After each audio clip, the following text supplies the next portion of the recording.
नमस्ते। आज हम दिल्ली में जंतर मंतर स्थल पर हैं, जहां पर हमारे साथ पशुओं के लिए एवं जो भी एनवायरनमेंट के लिए पेट एनिमल है उनके संरक्षण के लिए, उनकी चिकित्सा के लिए कार्यरत संस्थाओं के मेंबर एवं सदस्य हैं, जिन्होंने जीने दो यारो नामक एक मूवमेंट चलाई है। इस मूवमेंट के बारे में हम इनसे विस्तार से चर्चा करेंगे। सबसे पहले तो हमें ये बताइए कि इस आज के दिन आपकी ये मूवमेंट के बारे में क्या हमें लगता है कि जानवरों पे अत्याचार बढ़ता जा रहा है, मगर सबकी आंखों में के सामने हो रहा है, मगर किसी को दिखाई नहीं देता। सबके कानों को सुनाई नहीं देता।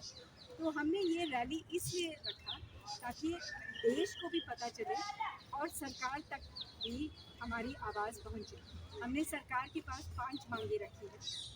एक तो 1960 में एक कानून बनी थी, prevention of cruelty to animals act. इसमें हर प्रकार का क्रूरता दंडनीय अपराध है, मगर और इसका अपराध उस टाइम दंड जो होता था 50 रुपये होता था। अब 1960 में जो 50 रुपये की वैल्यू थी वो बहुत ज़्यादा थी, जो 50,000 के बराबर है आज। अब चलते चलते 1960 से लेकर अब तक हर चीज़ की कीमत बढ़ गई है, मगर वो दंड 50 रुपये का 50 रुपये ही रहता है। तो इसमें हमको लगता है ये बहुत कठोर अन्याय है और हमने ये मांग की है कि ये कानून जो है इसको अमेंड किया जाए। 2 साल तक से ये अमेंडमेंट तैयार पड़ी है, सरकार को केवल पारित करनी है। तो हमारी एक ये मांग रखी गई है। दूसरा हमारी मांग ये है कि जो लाइव एक्सपोर्ट हो रहा है जानवरों का वो बंद किया जाए। ये पहले भी बंद हो चुका था जब जैन समाज ने इसका विरोध किया था और तब सरकार ने बंद किया था। अब दोबारा चालू किया है और हम ये चाह रहे हैं कि हमारे जानवर दूसरे देशों में जाकर हलाल ना हो। तो हमारी ये दूसरी मांग है। तीसरी मांग है ये कि जो पशु क्रूरता और पशु वध होता है भगवान के नाम पे, जो एनिमल सैक्रिफाइस होता है हमारे रिलीजियस फेस्टिवल्स में, उनके लिए कानून तो है बहुत सारे प्रदेश में, मगर ये पूरी तरह से एक तो लागू होने चाहिए और दूसरी तरफ पूरे भारत में ये बैन होना चाहिए और लोगों तक ये अवेकनिंग, ये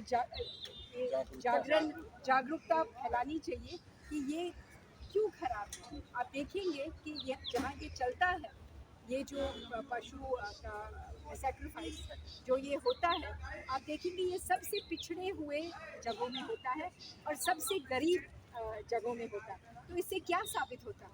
भगवान तो खुश नहीं है और ये पशु क्रूरता से खुश नहीं है। अगर वो खुश होते तो ये जगह होते, मगर वो उतने ही गरीब और उतने ही पिछड़े हैं। तो इससे ये पता चलता है कि एनिमल सैक्रिफाइस के कंधे पे आप भगवान। चौथी मांग हमारी ये है कि जो गौशालाएं बनी हैं वो बीमार, असहाय, बूढ़े, सूखे गायों के लिए बने, ना ही ये डेयरी बन जाए, डेयरी की तरह ना चले, ये बिजनेस धंधा ना बने। और 5वीं मांग हमारी ये है कि जो हमारा ABC प्रोग्राम है, एनिमल बर्थ कंट्रोल, जिसमें टीकाकरण और नसबंदी का प्रोग्राम है कुत्तों के लिए, ये सिस्टमेटिकली से पूरे देश में फैलाया जाए ताकि हर पंचायत, हर म्यूनिसिपैलिटी इसको अपनाए और ठीक से चलाए। ट्रेनिंग इंस्टीट्यूट्स हो डॉक्टर्स के लिए जो ये ऑपरेशन सीखें, ट्रेनिंग इंस्टीट्यूट्स हो पैरावेट्स के लिए जो जानवर को पकड़ना, उनको ठीक से उनके साथ बर्ताव करना सीखे बिना क्रूरता के। तो ट्रेनिंग करके ये प्रोग्राम आगे बढ़ाया जाए ताकि ये समस्या का हल हो। क्रूरता और मारना भगाने से काम नहीं चलेगा, ये हम कभी स्वीकार नहीं कर सकते हैं। जो कुत्ते होते हैं वो मानव के सबसे अच्छे दोस्त हैं। Dog is a man's best friend, और ये अपनी बात नहीं है, ये सदियों से हमारे फौज में काम करते हैं, हमारे बम से हमको बचाते हैं। जब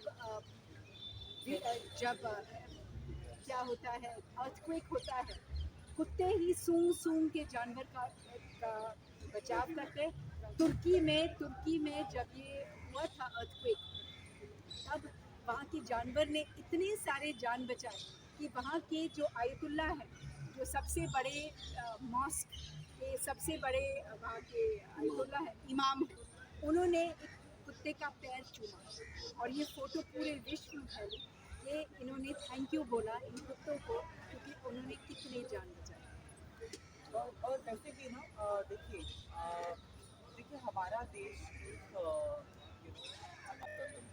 हाँ हमारा देश में बहुत सेंचुरी से एनिमल्स की पूजा होता है। एक तरफ एनिमल्स की पूजा आई थिंक चल रही है, एनिमल्स की पूजा करते हैं, दूसरी तरफ क्रूरता करते हैं। अगर आप देखें ना पश्चिमी जो देश है वो इन सब चीज़ों को सीख कर ऑलरेडी सही दिशा में जा चुके हैं, पर हम क्या कर रहे हैं, हम उन्हीं लोगों का एकदम कॉपी कर रहे हैं। हम जो मांस हमारा नहीं खाते हम वही मांस खाना शुरू कर दिए। हम ज़्यादा से ज़्यादा मांस खाना चाह रहे हैं। हम ये कह रहे हैं कि हमारी हेल्थ से लिंक्ड है, नहीं, ये बिल्कुल ही ना एक अगर आप एक तरफ से अत्याचार से भी लिंक ना करें, ये तो ह्यूमन से लिंक्ड है। आप जितना ज़्यादा क्रूअल्टी करेंगे, जितना ज़्यादा अत्याचार करेंगे, उतना ही आपकी धरती का भी नहीं होगा। ये आह्वान है हमारी सरकार को और उन सभी लोगों को जो कि क्रूरता करते हैं कि ये प्रलय एक दिन जरूर आएगा अगर हमने ये क्रूरटी रोकी है। क्योंकि अगर जो एनिमल क्रूरटी की वजह से ये जो ग्रीन हाउस इफेक्ट है वो एनिमल क्रूरटी का नतीजा है। ये जो गाय मारी जाती हैं, जितनी गाय मरती हैं, जितनी भैंसें मरती हैं, उतनी ही ग्रीन हाउस इफेक्ट होती है। तो आप क्या कर रहे हैं, आप पूरा जो गाय क्रॉप्स खाती है, हम क्या करते हैं, क्रॉप्स उगाते हैं, फिर गाय को वो चारा खिलाते हैं, फिर गाय काट के खुद खा लेते हैं। तो हमें वो क्रॉप्स ही तो चाहिए हमें खाने के लिए। पूरी धरती पे काफ़ी खाना है सबके लिए, पर पता नहीं क्यों कि हम ये चाह रहे हैं कि हम वो खाना, वो जो क्रॉप्स ना खाएं, हम जानवर खाएं। और ये जो कुछ ही लोग, बहुत दुखद बात है कि अभी हमारी संख्या बहुत कम है, पर आप देखिएगा पश्चिम देशों में वो उन्होंने सही दिशा चुन ली है। हम नहीं चुनेंगे तो हम भी उन्हीं की तरफ और ये बहुत अभी नहीं तो कभी नहीं वाला हिसाब है। नहीं सुधरे तो हमें मोदी खाना। जी, हम अभी नहीं सुधरे तो कभी नहीं सुधरेंगे, ऐसा आपने कहा। लेकिन ये देखिए कि गवर्नमेंट की तरफ से बहुत से एक्ट है, बहुत से कायदे कानून है जो इम्प्लीमेंटेशन लोगों के द्वारा ही नहीं होते। इस पर आप क्या कहेंगे? नहीं, देखिए लॉ सबसे बलवान है। अगर आपका लॉ ही वीक है तो बाकी सब तो क्या है? आपने देखा है ना कितने लॉ वीक नहीं है,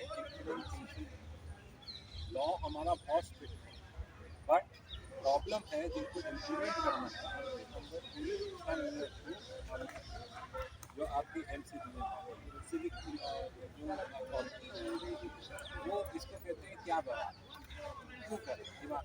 हमारा पुलिस वाला कहता है कि यार ये कुत्ते की जान इम्पोर्टेंट है कि इंसान की जान इम्पोर्टेंट है, हमारा टाइम क्यों वेस्ट कर रहे हैं। भी वही हम जाएंगे पुलिस स्टेशन तो बोलेंगे आप पुलिस यही करेगी कुत्ता ढूंढने की बैठी। तो ऐसी जो मानसिकता है उसको चेंज करना आपके लिए। अगर इंसान जो की जान अनमूल्य है तो उतना ही जानवर की जान भी मूल्य है। तो आपको ऐसा नहीं है कि अगर जानवर है तो उसको मारने का किसी को भी हक है, उसको पूजा करने का किसी को भी हक है। महात्मा गांधी ने क्या बोला? महात्मा गांधी ने बोला था a progress of any nation is weight to how it treats its animal. तो आपके यहाँ पे किस तरह से आप जानवरों का रहन सहन देखते हैं, उनको कैसे उनका पालन पोषण करते हैं, वो आप जिस तरह से करते हैं उससे पता चलता है कि आप एक प्रोग्रेसिव सोसाइटी की तरफ बढ़ रहे हैं कि एक रिग्रेसिव सोसाइटी की तरफ जा रहे हैं। ठीक है, जो हमारा जो सनातन धर्म में विश्वास रखते हैं हम, अब सनातन धर्म में यही कहा जाता है। और हमारा G20 का भी जो लोगों का वसुधैव कुटुंबकम, वसुधैव कुटुंबकम का मतलब है कि पूरी प्रगति के लोग हम सब एक साथ हैं। अब एक साथ है तो फिर आप ये कैसे चूज कर सकते हैं कि कुत्ता हमारे साथ नहीं रहेगा, बिल्ली हमारे साथ नहीं रहेगी, यहाँ के बंदर हमारे साथ नहीं रहेंगे? ये आप कैसे कर सकते हैं? जब वसुधैव कुटुंबकम की बात करते हो, सनातन धर्म की बात करते हो, तो आपको सबको साथ में लेके चलना है, आपको कोएग्जिस्ट करना सीखना चाहिए। ठीक है।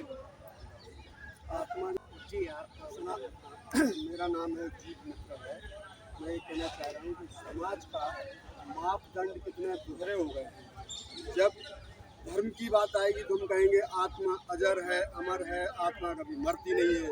लेकिन जब जानवर को खाने का नाम आएगा तो आदमी भूल जाता है कि इनके अंदर वही आत्मा है। जबकि जो पशु पक्षी हैं वो पूर्व जन्म में जिस योनि में हो सकता है मनुष्यों, और आज हम जिस योनि मनुष्य योनि में आ गए हैं, हो सकता है पूर्व के अंदर हम लोग पशु पक्षी हैं। अब आगे की हम जिस योनि में जा रहे हैं वो हमारे आज के कर्म डिसाइड करेंगे।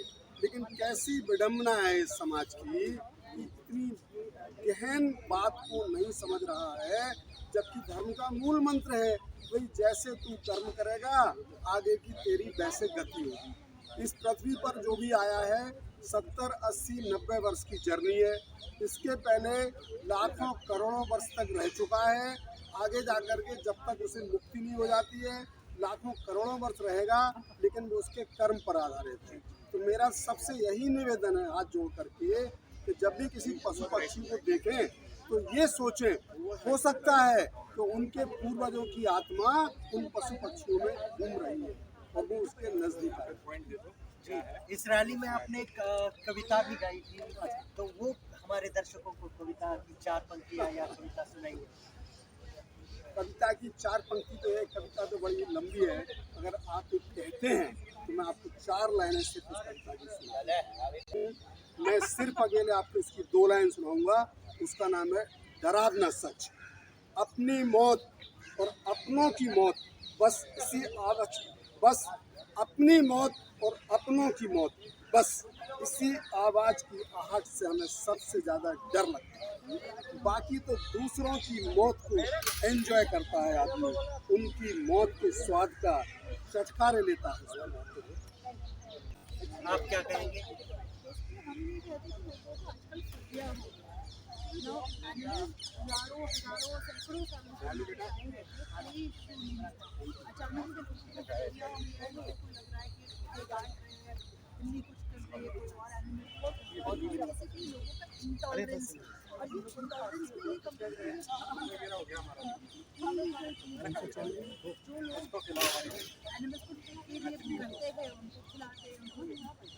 देखभाल करके उनको भी अटैक किया जा रहा है।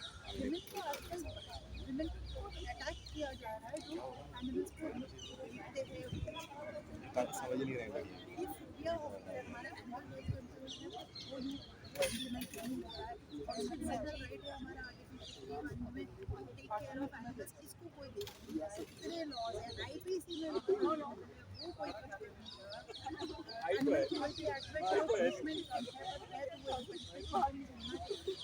तो वो कन्वेंशन तो होने चाहिए, वो भी नहीं हो रहे। पुलिस कुछ नहीं करती है, कोई सीरियसली नहीं ले रहा है और अचानक से एनिमल्स को दुश्मन कायदे कानून के तौर पर भी बदलाव होना चाहिए और लोगों की सोच भी बदलनी चाहिए, ये आपने कहा। आप क्या कहेंगे? डेली जिंदगी में कि वो भूल चुका है कि उसका जो संविधान है जो गवर्न करता है, जो बेसिक लॉ है पार्लियामेंट का, उसमें उसकी रिस्पॉन्सिबिलिटी है कि वो जानवरों का संरक्षण करे।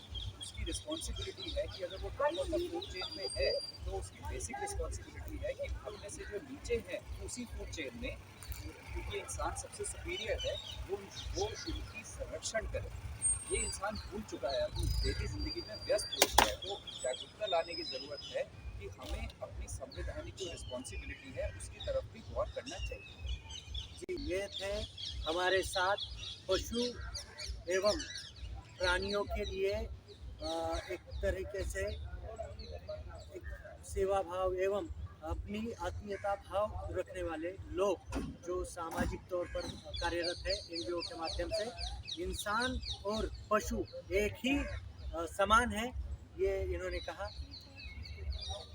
आप बताइए। बेसिकली ये धरती सबकी है, ये हमारी या सिर्फ हमारी नहीं है, तो हमें सिर्फ उसको उसी नज़रिए से देखना चाहिए कि भगवान ने सबको बनाया है तो कुछ सोच के ही बनाया होगा। अब हम चाहें कि कुत्ते नहीं हुए धरती पे या बिल्ली नहीं हो, ऐसा नहीं हो सकता। हमें सब कुछ साथ में लेके चलना चाहिए। जी, अभी इन्होंने कहा कि यहाँ बायोडाइवर्सिटी में जो भी लाइफ साइकिल चेन रूटीन है या बायोडाइवर्सिटी में एक जो भी साइकिल चेन है वो एक तरीके से सब पर निर्भय है। तो इसी को मद्दे रखते हुए धरती सबकी है, पशु सबके हैं, इंसान सबके हैं। इस बात को ध्यान में रखते हुए इंसानों ने पशुओं को भी उसी नज़रिए से देखना चाहिए। आप देखते रहिए हमारा ये चैनल और इस वीडियो को लाइक कीजिए, अपने दोस्तों के साथ शेयर कीजिए। धन्यवाद।